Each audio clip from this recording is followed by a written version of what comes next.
Our game of the week had St. Mary's Ryken hosting Maryland Christian. This turned into a pick-six party, and Maryland Christian was the only team to RSVP. Here, Knights DB Brandon Edwards gets in on the fun. No soup for you! Ryken dominates 49-20, improving to 6-2 on the season. We set a couple of goals at the beginning of the season, and one of the goals was to have our second consecutive winning season, which we accomplished tonight. And another one of those goals was to improve upon the 7-3 record that we had last year, and we're still in position to do that with these last two victories, our last two games we have. We could be 8-2, and that's that was one of the goals what we wanted. Coach, always a pleasure. I'm going to work on getting you this nice Ryken jacket I just got. I'll tell you what, my athletic director, he takes good care of you. Appreciate it, Coach. Always a pleasure. Thanks, Travis. We stay right here at Ryken for our student-athlete spotlight this week. Sophomore phenom Maddie Augenbaugh is not only a standout on the volleyball court, but as a freshman last year, she helped pitch the softball team into the conference championship game. With a 3.9 GPA, she also understands the importance of academics. Extremely important. Like, if I have a bad grade, I'm not allowed to do anything until I bring it up. But you have to really focus on the right priorities and like take your phone away while you're doing homework, and then make sure you get sleep too. Volleyball definitely keeps me in shape for softball, and softball helps me because I'm stronger, and it helps me with my hitting and my serving, and it helps like that. She's a tremendous athlete, as you can just tell by looking at her. She's physically strong, probably the strongest person on the team. She does a lot of conditioning just year-round. Maddie's one of those players that, as only being a sophomore at this point in time, I don't think she realizes how good she's going to be. Let's shine the spotlight now on team captain senior Tori Hughes, who also carries an impressive 3.9 GPA. Hughes has a decorated career on the court and is a proud new member of the National Honor Society. Hughes embraces her leadership role on this team. Since I'm a senior, they kind of look up to me because I'm the oldest on the team, and it's just, so I constantly have to keep my mind up. I can't get down, and if I do get down, I've told them about this. My dad used to tell me 5 seconds and it's gone. So if you make an error, 5 seconds and just get over it. And that's kind of, I have to definitely keep that in check here, because if my attitude gets down, then everybody's attitude gets down, and it's just, nothing goes well from there. Tori has really carried the load. Tori is the type, I think every captain or every leader you have on your team has their own style, but Tori's a tough one. She's not afraid to just kind of lay it out there how it really is, but the team responds well to that, and they want that. They want to know when they're doing bad and things that they need to focus on, and she's always that person that's willing to take that on. Back here now in the Channel 10 studios with two special guests of the show. One's a return guest, one's a new one. Dallas Cogle and James McCray of Southern Maryland Newspapers. Gentlemen, we're at the halfway point of the high school football season. I want to get in and break down some grades of these local teams, at least for the first half of the season. We'll start with the team we just watched in the highlights, the Ryken Knights. For me, from what I've seen, listen, this program hasn't been around that long. I think head coach Jerry Franks and his staff have done an exceptional job of not only building and recruiting the talent there at Ryken, but putting it all together. They have some studs on both sides of the ball that really jump out at you when you watch them. Grade, I got to go an A. What about you, Dallas? I'm going to go A-. And the reason I do an A- is just so we don't all kind of have the same uniform grade, number one, but also last year, 7-3, which was a hallmark season for pretty much still a young program. And this year, they've gotten off to a nice start, 5-2. I'm kind of projecting out, 5-2 through the first 7 weeks. Maybe by the end of the regular season, you could see at least a 7-3 season, maybe an 8-2 season. They could win out. They do have a tough last week competitor in Loyola Blakefield. However, the reason I give them an A- is I would have really liked to have seen them win that Bishop McNamara game.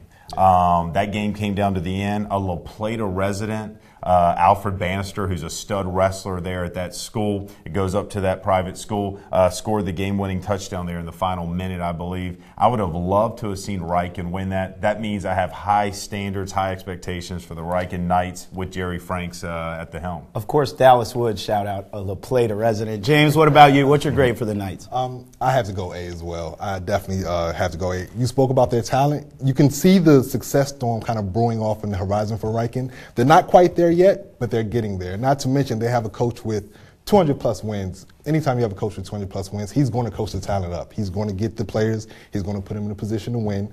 And he has done that so far, so easily an A.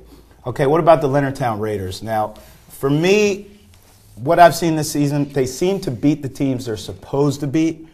They're struggling with the big dogs. But to me, this is a 7-win team. I think James Clank is doing a great job in his first year as head coach. And there's probably no bigger fan than Zach, the sure shot, spar shot, my nickname. I give the Raiders a B. James, what do you think? I hate to agree with you more, but again, but a B as well. Leonardtown has a different attitude this year. They have an attitude of we expect to win. When they lose against, like you said, the big dogs, they're upset. They're visibly upset. That wasn't the case 3-4 years ago where it was just like, oh, we're being Leonardtown again. This year, they're upset when they lose, and they should be winning, and that speaks a lot to, like you said, to Clank and everything. So I have to go B as well. Dallas? Yeah, I've got B written down. As you can see, that B right here. So there is a I'm B not there. just I can copying. verify I'm not that. looking on my neighbor's papers over here. Yeah. Trey doesn't have any. The reason I give him a B, though, is Coach Clank said at the beginning of the season, and I remember talking to him back in the summertime, that he believes this team can win the SMAC championship. I think they have the talent to. And I also think that there's things in place. I think the program now believes in itself. They went last year. They had one of those kind of years where you step into that belief system where you go, okay, we kind of are arriving as far as one of the upper echelon teams in the SMAC. So because they believe they can win this SMAC title, they've had the losses. You look at to Huntingtown and to North Point. I thought they could actually beat Huntingtown. That's how much I think of this Leonardtown team. They were at home for that game. North Point has got a tremendous amount of talent. When they get the ball rolling their direction, that can be hard. The game, I think, though, that really looks good on their resume is the Stone win. Yeah. Stone is a legit team, folks. Stone could have and probably should have beaten North Point in overtime. Stone has got tons of playmakers on that team. And Leonardtown only beat them but went into Thomas Stone and got that win. And it was a close game, not a cleanly played game, especially in the fourth quarter, but close, and they won it coming back 17-13. And Dallas, if you remember last season, the Raiders had a big win against Patuxent as well that carried over into this season. So what's your grade for the Raiders? The Raiders, B. Okay, let's move on to the Chopticon Braves now. Something tells me we're going to disagree on the grades here. I have a C for the Braves. To me, offensively, they're solid. They have some good skill position players, but that defense is Jekyll and Hyde. You don't know what you're going to get from them each week. I believe in Tony Lasani and that coaching staff, though. I still think they're a year away. I'm going C. Dallas, what do you think? I've got C-. I initially was thinking D+, and that sounds harsh. Nobody for wants a Chopticon D+. Braves Nation. I mean, D+. Come on, that's awful. I mean, you get a basically a C- just for showing up to class. So we ought to give them that just for being on the field. However, the reason I go C- is they have shown a few flashes of what this team can do. We obviously like their skill position players at quarterback and at running back with Donovan Jordan and Braxton Powell. However, only one win through the first 7 weeks of the season, and it may not get much better through the first 6 weeks of the season, rather. It may not get much better. They have to end with some pretty tough opponents. They do have 2 winnable games, but when you've only got, you're getting off to a slow start, is there really a winnable game on your schedule? Their defense seems to be leaking oil at times. Their offense can't put up points. We saw that with that Northern shootout. The reason, though, that I expect better out of this team is actually a huge compliment to Coach Tony Lasante. Coach Tony Lasante was at the girls basketball program before he arrived at Chopticon football, and he always got the best out of that girls basketball program. They were in the upper echelon and contended, even when they didn't have the parts seemingly on paper. So I expect this team to be a little bit better. Actually, maybe not a tons better, but definitely better than what they've been thus far. That Northern game you mentioned could have been a Game of the Year candidate. I was at that game. Incredible. Chopticon almost won at the end. James, what's your grade for the Braves? I have to agree with you guys again. I think Chopticon gets a C grade from me. No C+, no C-, just a C. But my C is for coaching, because the common theme here has been Tony Lasante, the head coach of the Braves. His boys, they like to run through a brick wall for him, and then they want to go look for another brick wall to run through for him. That says a lot about his coaching staffs through the years. And even despite their win-loss record not looking as pretty, they have the attitude. They have the correct attitude. They're not giving up on Lasani, and that says a lot about him and his coaching staff. So I'm going to go C for coaching for the Braves.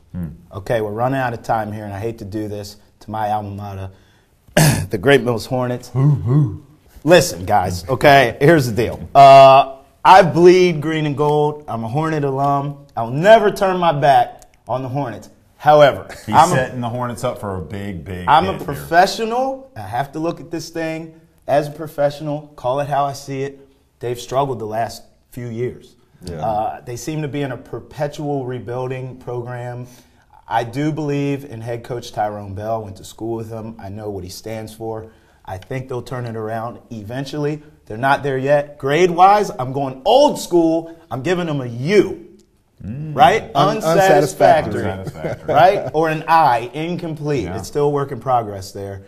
I'm almost afraid to ask. We'll go back to James. James, what's your grade? Well, at least you didn't give him a W for withdrawal because you don't want to see that happen. But I'm going to give him a D for determined. Those kids are determined. They want to play for Coach Bell.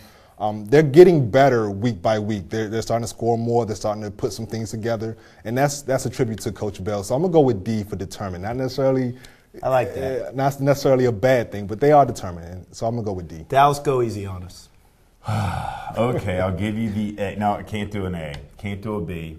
Can't do a C. I have to do a D. They are winless through the first 6 weeks of the season. We'll see what happens. The schedule does not look good, fellas. No. Going out for Great Mills, man. Let's just say the scheduling gods not on their side. There were some games maybe they could have won early on. Calvert, who is struggling now, they had them in week 1. Maybe if they'd have caught Calvert a little bit later and maybe played them at home, it would have been a different story. La Plata, who they beat last year, was their sole victory. Last year when they went 1-9, they lost 2 this year. Last year they went 1-9. You know, you look at 2011, 4-6, 2009 10, 5-5. So this team has experienced some wins. So I'm actually the D. This will sound crazy, is a sign of respect a bit for Great Mills that I expect better given what they've done in recent years before last year. Exactly. I'd like to thank my guests, James McCray and Dallas Cogle of Southern Maryland Newspapers. I'd like to thank Hilltop Signs and Graphics for our set. I'd like to thank you for watching Southern Maryland Sports Journal with me, Travis Thomas, exclusively on MetroCast Channel 10.